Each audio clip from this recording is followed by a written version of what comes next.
सवाल है कि क्या सऊदी अरब में भारतीयों की एंट्री बंद हो गई है, यानी कि बैन हो गए हैं। ये सवाल इस वक्त हर कोई पूछ रहा है और हज के बीच में पूरा सच खुल गया है। आप जान रहे होंगे सऊदी अरब वही जगह है जहां पर मक्का मदीना है। कांग्रेस ने अब इस पूरे इशू पर बवाल भी मचा दिया है। रिमझिम के 5 पॉइंट्स में आपको यही जानना है, सऊदी अरब में क्यों बैन हुए भारतीय। दूसरा देख लीजिए किस तरीके से कांग्रेस ने बवाल मचा दिया है, मोदी सरकार के ऊपर सवाल खड़े किए हैं। तीसरा है हज 2025 में आखिर क्या क्या हुआ, और चौथा है हज के बाद सऊदी का बड़ा ऐलान क्या है, और पांचवा आपको यह भी जान लेना चाहिए कि अरब दुनिया का राजा कैसे सऊदी अरब बन गया। नमस्ते, मेरा नाम रिमझिम जेठानी है और आप रिमझिम के 5 पॉइंट्स देख रहे हैं। सबसे पहले आप ये देखिए कि खबर आती है Saudi Arabia suspends block work visas to Indians other foreign workers, यानी सऊदी अरेबिया ने वर्क वीजास बंद कर दिए हैं भारतीयों के लिए। ऐसा जिन कंट्रीज के साथ किया गया है वो 14 कंट्रीज हैं। तो अब फॉरेन वर्कर्स कंपनी, आपको कितना पता है ना कि सऊदी अरब में कितने भारतीय भी जाते हैं, काम करने के लिए जाते हैं, वर्क वीजा पे जाते हैं, तो उन सबको बंद कर दिया। खबर की डिटेल जब पता चली तो ये पता चला कि जो पेंडिंग वर्क एंट्री वीज़ाज़ हैं, कि जो पेंडिंग भी है वो भी वीज़ा सऊदी की जो सरकार है वो नहीं दे रही है भारतीयों को भी। और इनफैक्ट जो लोग सऊदी अरेबिया पहुंचे नहीं हैं अभी तक और उनकी वीज़ा अप्रूवल हो गया लेकिन उनको एंट्री नहीं मिलेगी सऊदी अरेबिया में अगर वो भारत से हैं तो। भारत के साथ साथ आप देखिए कैसे 14 कंट्री ऐसी है जहां का वीज़ा सऊदी अरब ने बंद कर दिया। India, Pakistan, Bangladesh, Nigeria, Egypt, Algeria, Sudan, Ethiopia, टूनीशिया, Indonesia, Iraq, Jordan, Yemen and Morocco. तो इन 14 कंट्रीज़ में से कोई भी अगर सऊदी अरेबिया जाएगा तो उसको एंट्री नहीं मिलेगी और उसको अब वीज़ा भी नहीं दिया जाएगा। और आप देख सकते हैं कैसे इस पूरे मामले में सवाल खड़े कर दिए कि कैसे जो आपका पूरा लेबर सेक्टर है, जो आपका पूरा डोमेस्टिक वर्क का सेक्टर है, तो अब वो अफेक्ट हो जाएगा। क्योंकि कितने लोग यहाँ से वहाँ जाते हैं काम करने के लिए, वहाँ की जो कंपनीज हायर करती हैं वो ही वर्क वीज़ा जो है कहीं ना कहीं अरेंज करा के देती है। तो सब कुछ जैसे ही हेडलाइन आई तो हर जगह आप देखिए, चाहे ये भी देख लीजिए, work visa suspension, Saudi Arabia halls quotas for 14 nation including India, disrupting migrant labour pipeline. ये जो पाइपलाइन है ना, भारत और अगर मैं सऊदी अरब की बात करती हूँ, जैसे पाइपलाइन जो कि माइग्रेंट लेबर की पाइपलाइन है, कितने लोग यहाँ से माइग्रेंट्स और कितने लोग हमारे भारतीय वहाँ पर रहते हैं। तो ये जैसे ही खबर आई तो किसी से हजम नहीं हुई। और फिर कांग्रेस, देखिए कांग्रेस के पवन खेड़ा लिखते हैं Saudi Arabia suspending visas for 14 countries including India is just the latest blow in a steady collapse of India's foreign policy under Modi. Congress ने साफ कह दिया कि मोदी की लीडरशिप में भारत की जो फॉरेन पॉलिसी है वो अब डूब रही है। इनफैक्ट सिर्फ ये नहीं, पवन खेड़ा ने यह भी गिनाया कि कैसे चाइना ने ब्लॉक कर दिया है कि वो यूएन में अटैकर्स के नाम नहीं बताएगा, कैसे पाकिस्तान ने चाइना, रशिया, ईरान, तुर्की, मलेशिया की बैकिंग, यानी ये सब उसके पक्ष में बोल रहे हैं पाकिस्तान के, कि भाई वो पहलगाम अटैक की फेयर प्रोब होनी चाहिए, यानी निष्पक्ष जांच होनी चाहिए। फिर कुछ और मुद्दे उठाए कि फॉरेन पॉलिसी सिर्फ एक मुद्दे पे नहीं, कई मुद्दों पे कोलैप्स कर रही है। इसलिए कर रही है क्योंकि G7 ने एक्सक्लूड कर दिया इंडिया को, कनाडा खालिस्तान की रो पर। मालदीव्स ने कैसे इंडिया आउट और प्रो चाइना पाइवट अपना लिया है, कैसे वो चाइना की तरफ बढ़ गया है। श्रीलंका और मालदीव्स ने कैसे बीजिंग की तरफ अपना रुख मोड़ लिया है। नेपाल ने एक नया नक्शा जारी किया है, उस नक्शे में उसने थोड़ा सा इंडियन हिस्सा अपने तरफ बोल दिया है। OIC और वेस्ट एशिया कैसे भारत को अटैक कर रहे हैं कश्मीर के मुद्दे पे और पाकिस्तान का साथ दे रहे हैं। SCO और ब्रिक्स कैसे अब चाइना की बातें बोल रहे हैं, चाइना के पक्षधर हो गए हैं। Russia science military and energy deals with Pakistan, कि भाई भारत के दुश्मन पाकिस्तान के साथ जो भारत का दोस्त रूस है वो बड़ी बड़ी डीलें साइन कर रहा है। तो इस तरीके से कांग्रेस ने बवाल मचा दिया जैसे ही सऊदी अरेबिया की खबर आती है। फिर देखिए एक और पोस्ट है जिसने बवाल मचाया कि सऊदी की सरकार ये बताती है कि हमने हमारे डिफेंस सिस्टम को तैनात कर दिया है, और उन्होंने क्या कैप्शन दिया, forces an eye that never sleeps, the mission is the safety of the guest of God. यानी सऊदी अरेबिया की सरकार बताना चाहती है कि सऊदी पे बड़ा हमला हो सकता है हज के दौरान, और कैसे हमने हमारे डिफेंस सिस्टम तैनात कर दिए हैं और कोई भी सऊदी पे हमला नहीं कर सकता। अब इस पे सवाल ये उठे कि क्या जब इस वक्त हज चल रहा है वहाँ पे, हज 2025, तो क्या सऊदी अरब पे, मक्का मदीना पे कौन हमला करना चाहता है, सवाल उठे। तो मैं आपको बता देती हूँ 4 जून से सऊदी अरब में हज शुरू हुआ। अमेरिका का पैट्रियट एयर डिफेंस सिस्टम को तैनात किया जाता है लिटरली सऊदी अरब में, जहां पर मक्का मदीना है। मिलिट्री हेलीकॉप्टर भी आसमान में उड़ते हुए दिखते हैं। तो हर कोई ये सोच रहा था कि आखिरकार सऊदी में हो क्या रहा है, ऐसी कौन सी जंग आने वाली है, ऐसी कौन सी बड़ा हमला होने वाला है। और मिशन क्या था सऊदी सरकार का कि खुदा के मेहमानों की हिफाजत करना है, चाहे वो डिफेंस सिस्टम हमने तैनात किया और चाहे ऊपर निगरानी लगा रहे थे हेलीकॉप्टर। तो सवाल पूछा गया कि जिस वक्त 15 लाख हज यात्री यानी कि 15 लाख मुसलमान जब सऊदी अरेबिया पहुंचे हुए हैं, तो आखिरकार कौन उन मुसलमानों पर हमला करना चाहता है, जिसमें से 1.75 लाख तो लोग भारत से वहां पर पहुंचे। तो बड़े सवाल उठे।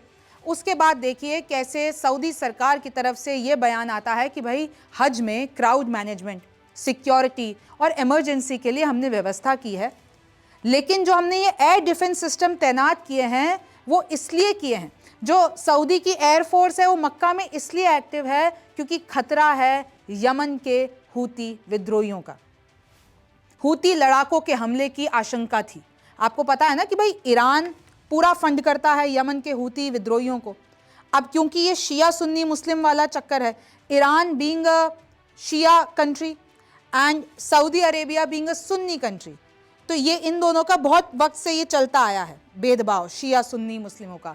अब क्योंकि जो हूती के लड़ाके हैं यानी जो हूती विद्रोही हैं उनको पूरा सपोर्ट ईरान करता है यानी शिया देश करता है, तो हूती लड़ाकों का जो संबंध है सऊदी अरेबिया से वो अच्छा नहीं है। हूती लड़ाके कई बार आपको पता है दावा भी किया जा चुका है कि सऊदी अरेबिया की तरफ से कि हूतियों ने हम पे मिसाइल दागने की कोशिश की थी, लेकिन सऊदी अरेबिया ने रोक लिया था।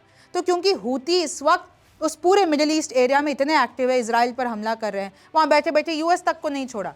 यूएस में ट्रंप को भी बोल देना पड़ा कि भैया हूती बहुत बहादुर है, हमसे नहीं लड़ा जा रहा है।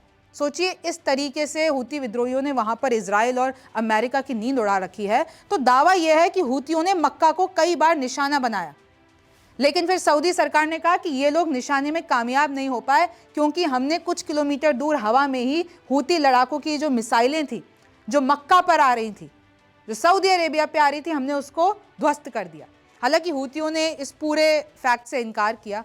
अच्छा, ऐसा हुआ तो दुनिया भर के आम मुसलमानों में गुस्सा। आप सोचिए कि काबा मक्का में अगर हज के दौरान अगर हमला हो जाता है तो पूरे दुनिया के मुसलमानों में जो गुस्सा, जो रोष होगा, क्योंकि हज जो है वो मुसलमानों के लिए सबसे पवित्र माना गया है कि मुसलमानों की जिंदगी में एक बार उनको हज करना ही करना होता है।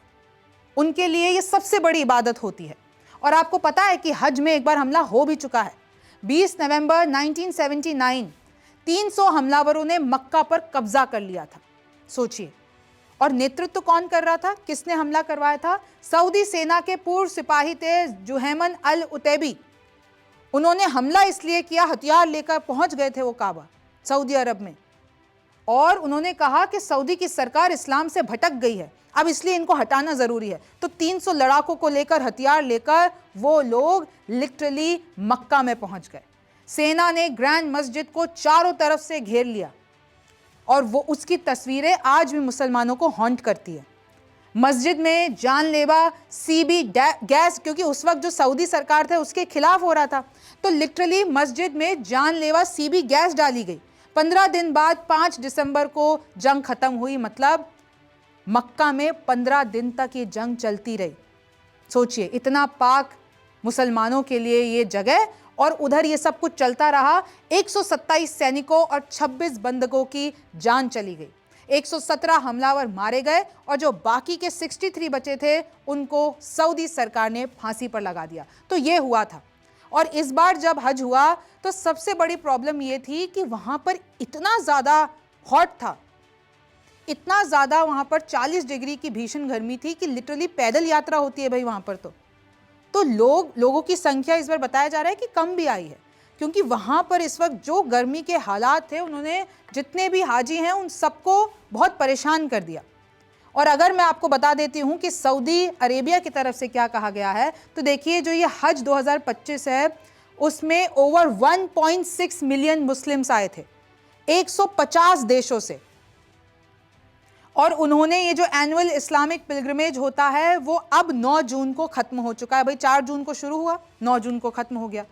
और 1.75 लाख इंडियन मुस्लिम जो रजिस्टर्ड थे वो वहां पर गए, जिसमें से 1.2 लाख तो कोटे के हिसाब से गए थे जिनको भारत की सरकार ने भेजा था। यानी कि अगर आप इसमें से देख लेते 50,000 जो पिलग्रिम्स थे वो प्राइवेट जो जितने भी टूर ऑपरेटर्स होते हैं उनकी तरफ से गए थे, और बाकी के जो बचे हुए हैं उनको सरकार ने अपने कोटे से भेजा था। तो आप देख रहे हैं कि 9 जून को हज यात्रा, हज खत्म हो चुका है।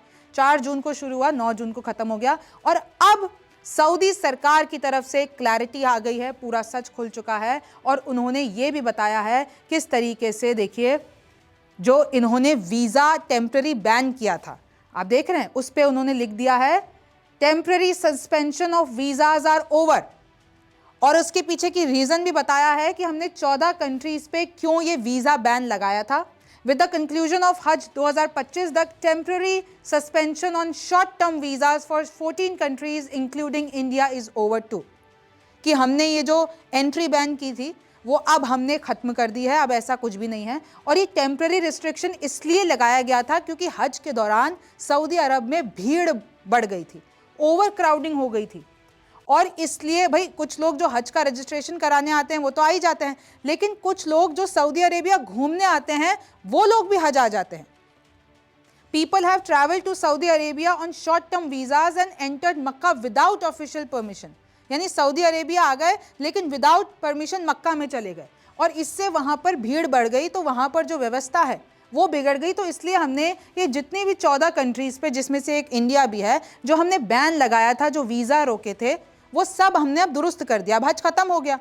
और आपको पता है ना कि हज, भाई ये तो सीधी सी बात है कि the annual pilgrimage to Mecca, the holiest city of Islam in Saudi Arabia, जहाँ पर काबा है, वहाँ पर एक पर्टिकुलर पीरियड में ही हज यात्रा होती है। आप देखिए, अगर मैं इस्लामिक कैलेंडर के हिसाब से बताती हूँ, 8th and 13th days of जिल हज, जो कि 12th एंड फाइनल मंथ होता है इस्लामिक लूनार कैलेंडर का। और अगर मैं ग्रिगोरियन कैलेंडर के हिसाब से बात करती हूँ तो इस बार वो तिथि निकली थी 4 जून से 9 जून, ये हज की तिथि थी। तो देख सकते हैं आप कि किस तरीके से वो जो वीज़ा की एंट्री थी, वो जो भारतीयों को बैन किया था या जितने भी 14 देशों के लोगों को बैन किया था, वो अब खोल दिया गया है। अथॉरिटीज़ ने ये भी बताया है Many of those who died in the heat during the 2024 हज were unregistered। यानी 2024 में गर्मी की वजह से न जाने कितने हज यात्रियों की मौत हो गई थी, और वो इसलिए भी हो गई थी क्योंकि वो अनरजिस्टर्ड थे। भाई वो सऊदी अरेबिया पहुंच गए और फिर वो बिना परमिशन के मक्का में घुस गए, तो उससे हमारा मिसमैनेजमेंट हो गया। और इससे मिसमैनेजमेंट ये हुआ कि वो जो एयर कंडीशन वाले पिलग्रिम अमेनिटीज़ होती है, उनको जो AC वाले जितने भी कमरे होते हैं वो नहीं मिल पाए क्योंकि हमारे पास रजिस्ट्रेशन नहीं था। तो इस चीज़ को देखते हुए, इस चीज़ की ओवर क्राउडिंग ना हो, ये भीड़ ना बढ़े, इसलिए हमने ये 14 कंट्री से जितने भी हज यात्री आ रहे थे, जितने भी मुस्लिम्स आ रहे थे, उनको हमने रोक लगा दी। The restriction was basically a temporary suspension of the issuance of Umrah, business and family visit visas. मतलब जो भी उमरा करने आ रहा था, जो भी बिजनेस पे आ रहा था, जो भी फैमिली विजिट पे आ रहा था, हमने उन 14 कंट्रीज़ को सबके वीज़ा पे रोक लगा दी। और हमने कहा था कि भाई जैसे ही हज ख़त्म हो जाएगा हम वापस से वीज़ा आपको देने लगेंगे। और इसमें यह भी कहा गया है कि लिटरली इंडियन गवर्नमेंट ने भी क्लैरिफाई किया था कि जब हज ख़त्म हो जाएगा, हज का सीज़न ख़त्म हो जाएगा 9 जून को, तब वीज़ाज वापस मिलने पड़ेंगे, मिले जाएंगे। ये सिर्फ एक शॉर्ट टर्म टेम्पररी बेसिस पे बैन लगा है। Short term visas to avoid overcrowding during this season which end the conclusion of Hajj. और अब वो हो चुका है। आप देख सकते हैं कि इसका लिटरली, अब जिनके भी मन में सवाल था कि सऊदी अरेबिया में अब भारतीय नहीं जा पाएंगे, तो ऐसा कुछ नहीं है, वो सिर्फ हज के दौरान ऐसा किया गया था।